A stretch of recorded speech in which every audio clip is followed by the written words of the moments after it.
Hello guys and welcome back to World of Tanks with Pandy, and today I'm gonna just showcase you some of the information that I saw and are interested in, for me at least, and I think all of you, if you didn't already saw the major changes of premium vehicles in a good way in this game, which will be really cool stuff for lots of us.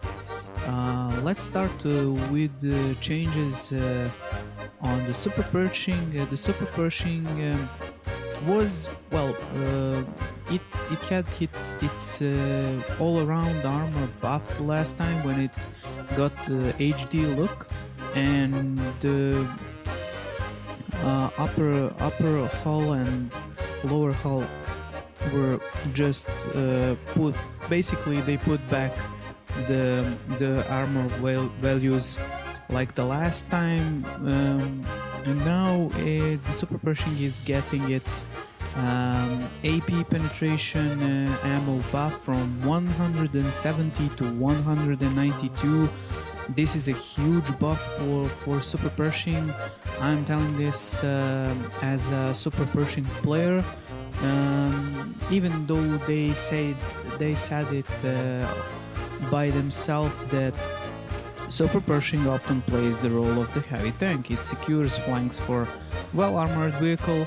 It has impressive AP penetration, but the sheer cost of shells keeps its earnings per battle down. Improved AP penetration will allow it to excel in both fields, deal solid damage to thickly armored enemies, and generate more credits after the battle.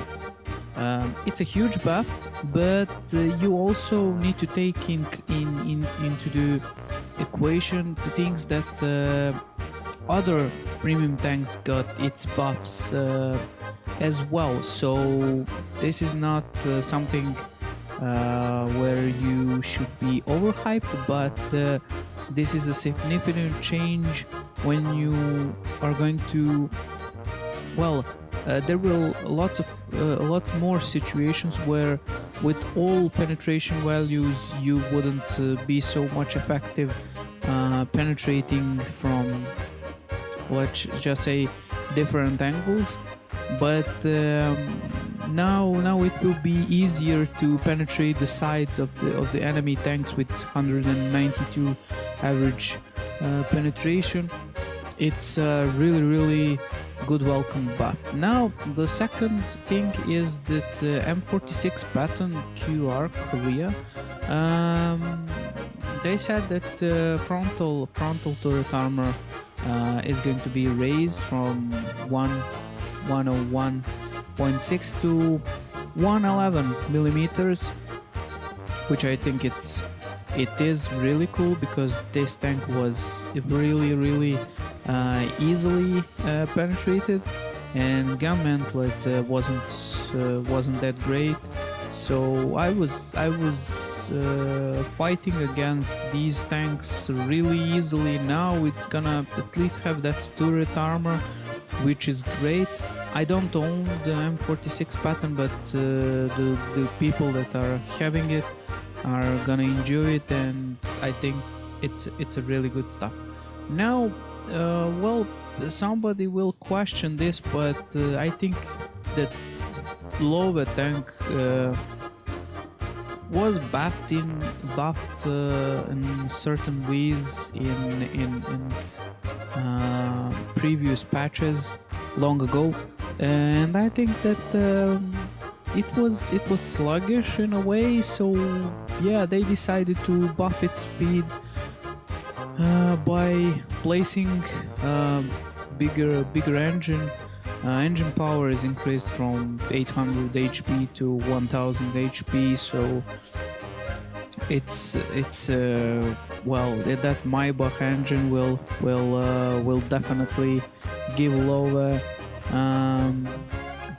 better speed, definitely, and upper front plate is increased from 130 millimeter to 150. So basically that means that it's not gonna be, the Lova is not gonna be pushover in some It also gets a gun depression buff, which we are going to see later on the other post. Now all of these stats are introduced on the Wargaming's website, so don't get me wrong, if they change something, it's not actually my fault if they do something like that.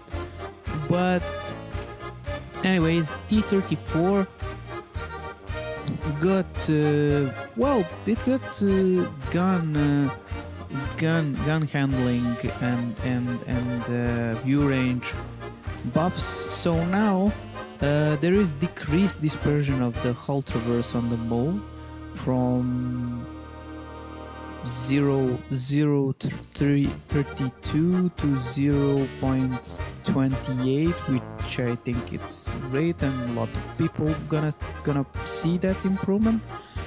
And the dispersion on turret traverse is basically it's gonna be the whole crosshair will not be blooming so much when you're moving the gun, and moving your aiming time reduced from 3.4 to 3.2. Definitely with brothers in arms and all those good stuff on your T-33, it's gonna be really nice. And that increased spotting potential with view range increased from 3060 to 3080. It's gonna be really great, and I think that you can't search for more, because you need to remember that basically in 60 or 70% of the game, all of these tier 8 tanks are playing in tier 9s and tier 9 games, where you are playing against tier 8s and tier 7s, which are going to be still easy snacks for you, and you're gonna chew them up and basically earn your money like that. So the thing is, all of these buffs to premium tanks are really welcomed, because I think in the past all of these tanks needed those buffs definitely, because the game is changing. They're moving with lots of new vehicles. They're gonna introduce the new Swedish nation. I mean, I'm preparing myself with that little Swedish STRV little tank. It's a really great tank, and the game mechanics are going to change. So basically, they need to change the game and things in the game a bit, just to be to not leave some tanks behind and leave them be. As I said before this, the increased gun depression on the low is gonna be sick right now. I mean, from minus 8 Celsius, it's gonna be minus 10. Well, and it's gonna be really great thing, and I think that even the side armor at the bottom will be increased to 100 millimeters. So basically, with the new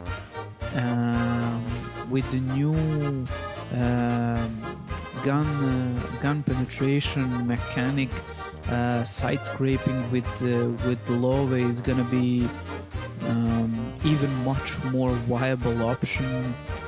Can't imagine what sick games people are going to have that know how to play with the Lova.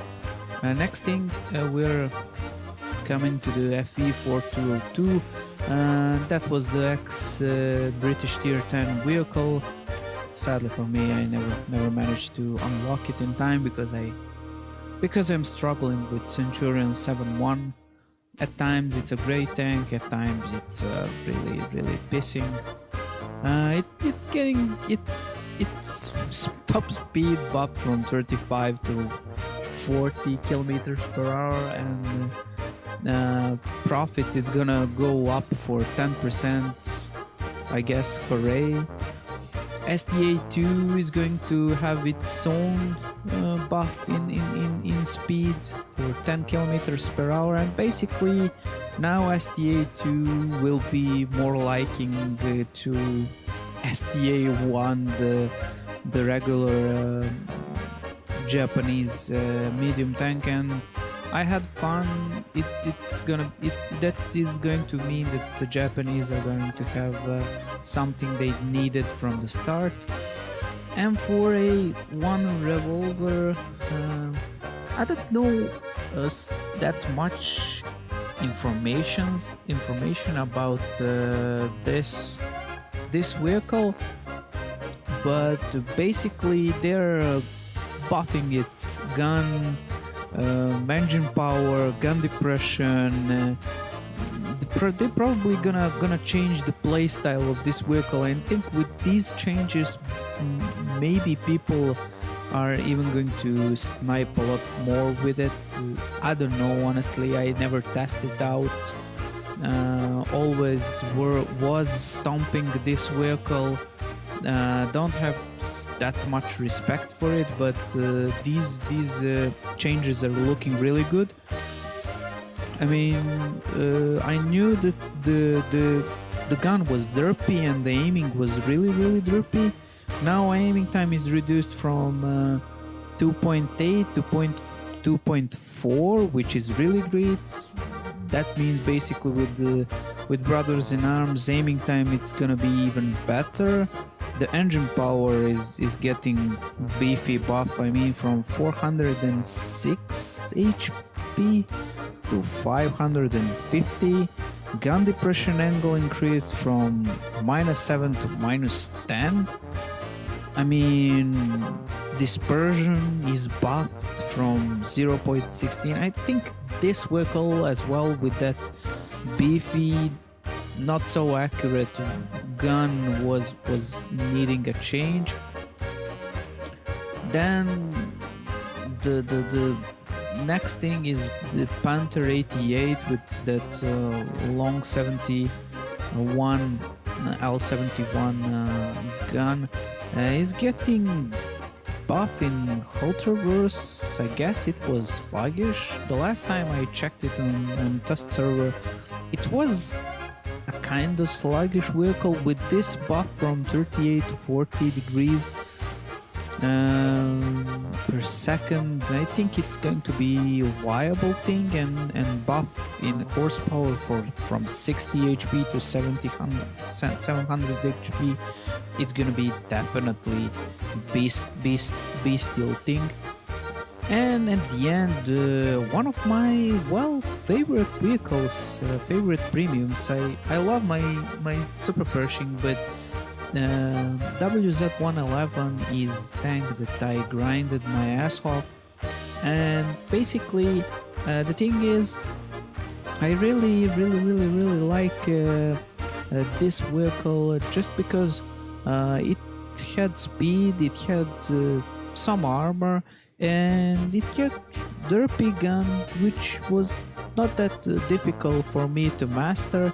But now you're gonna have painful experience with these buggers, because they basically gave this tank everything it was lacking. I mean, it didn't lack the engine power, but they give it 50 HP horsepower buff anyway. Increased lower plate and turret armor. I mean, it had problems with lower plate armor, but upper turret armor? No, it never had problems with it. At least I didn't had problems. I only had problems with lower plate because lower plate was trash. I mean, tier 6 vehicles could have penetrated you into the lower plate. Aiming time buff is really nice, from 3.4 to 3 seconds. With Brothers in Arms, this will go, and ventilation, this will go below 3 seconds. It's gonna be sick. dispersion reduced from 0.44 to 0.46. If stats for this vehicle stay like this, it's gonna be insane. I mean, the hull traverse, dispersion on the hull traverse from 0.23 to 0.2, dispersion on turret traverse from 0.14 to 0.12, dispersion reduced generally for the gun from 0.46 to 0.44. Basically, WZ-111 was a pushover. Now people with at least something in their head will go nom nom nom on the others. I mean, this tank was really respectful force, and definitely I think it's gonna be it. If they choose to put things like this and stay and these all buffs stay like this, it's gonna be insane. I mean, let's just check it out and not talk out of my ass. I mean, this is the last update, so they were testing things and they gonna change. These two autoloaders are, well, not so important for me. Swedish tanks, I was looking on the YouTube and everybody are talking about them. I'm gonna explore them by myself when they eventually come into live server, because I'm working all the time and I don't have so much time to drop in and test all of the tanks. Basically, when I saw that they're buffing the premiums, I was really joyed, because it's a really old stuff that was needed to be done, and there will be a lot of new customers for wargaming, because after this people will definitely, for example, buy the Super Pershing, which is really, it's one of the cheapest, I think, tier 8 premiums, and it's easy for playing and it's easy for adapting in the game. So yeah, for no further ado, thank you guys for watching, and I hope you that this will at least attract your attention and move you towards the website. Read the news. I will try to keep you posted and updated when I see something. These all informations were really strike me like lightning today. I don't know when they did announce this, but anyways, I think it's today, because it's the last news on their website. Yeah, it's basically the last news they had on the website. So yeah, guys, thank you guys, and see ya.